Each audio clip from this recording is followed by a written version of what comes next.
साथियों, मैं एक बार पुनः खड़गे जी का और वेणुगोपाल जी का जयपुर शहर में इस मैदान में बहुत स्वागत करता हूं और धन्यवाद देना चाहता हूं कि आज जिस मुद्दे को लेकर ये सभा रखी गई है, ये मुद्दा सिर्फ राजस्थान का या सिर्फ कांग्रेस का नहीं है, ये मुद्दा पूरे मुल्क का है।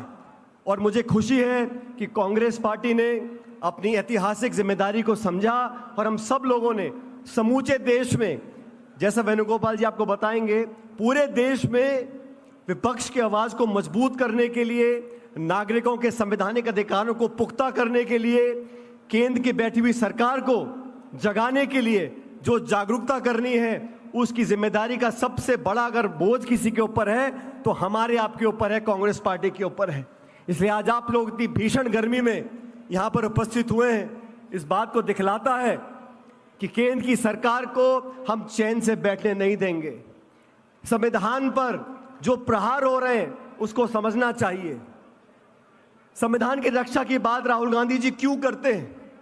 ऐसा नहीं है कि भाजपा के लोग नादान हैं, वो संविधान को फाड़ के नहीं फेंक रहे हैं, लेकिन संविधान के जो प्रावधान हैं, संवैधानिक जो संस्थाएं हैं, उनको जानबूझकर नीतिगत तरीके से खोखला करने का काम कर रहे हैं। हमारे देश में 70-75 सालों से अलग अलग सरकारें आई, हर सरकार ने संविधान की संस्थाओं को पोषित करने का काम किया, चाहे सरकारें कांग्रेस की हो, गैर कांग्रेस की हो, लेकिन पिछले 11 सालों में संस्थाओं को खोखला करने का काम किया है। निर्वाचन आयोग, जिसको निष्पक्ष होना चाहिए और निष्पक्ष दिखना चाहिए, महाराष्ट्र में चुनाव हुए, जितने मतदाता नहीं हैं उससे ज्यादा वोट वहां पड़ गए। मुख्य निर्वाचन आयोग का चयन कैसे होता था?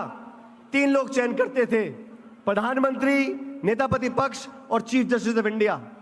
संशोधन लेकर आ गए, चीफ जस्टिस को हटा दिया, अब प्रधानमंत्री, मंत्री और नेता प्रतिपक्ष, 3 लोग में से 2 का बहुमत होगा, जिस मर्जी को आप निर्वाचन आयोग का अधिकारी बना सकते हो, अध्यक्ष बना सकते हो। तो संस्थाओं को जानबूझकर कमजोर करने का काम किया जा रहा है।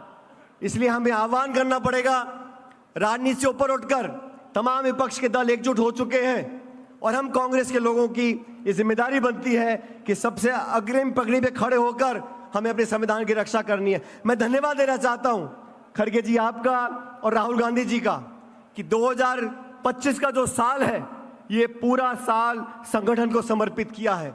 पूरे देश भर में मंडल, ब्लॉक, जिला, प्रदेश, हर कार्यकर्ता तक हमको पहुंचना है, नियुक्तियां करनी है, प्रशिक्षण करना है और दिशा में जूली जी और डोटासरा जी ने जो राजस्थान में काम किया है, उसके लिए मैं आपको धन्यवाद देना चाहता हूं।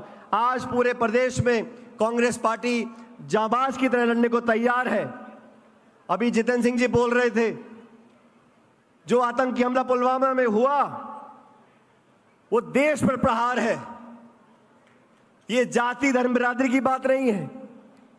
और आप सबको याद होगा, मुंबई में अटैक हुआ था तो तत्कालीन गुजरात के मुख्यमंत्री मुंबई पहुंच गए थे प्रेस कॉन्फ्रेंस करने के लिए, और उसकी दूसरी तरफ जब संसद पर आक्रमण हुआ था, वाजपेयी जी प्रधानमंत्री थे, सोनिया गांधी जी नेता प्रतिपक्ष थी, उन्होंने सदन में खड़े होकर कहा था कि वाजपेयी जी हम विपक्ष के लोग हैं, लेकिन पाकिस्तान के सामने हम लोग एक होने चाहिए, पूरा विपक्ष आपके साथ है। वाजपेयी जी को उन्होंने ताकत देने का काम किया और वही काम खड़गे जी, राहुल जी ने किया कि आप पहलगाम में आकर हमारे निर्दोष लोगों को जान से मारना चाहते हो, आपको मुंहतोड़ जवाब देना पड़ेगा।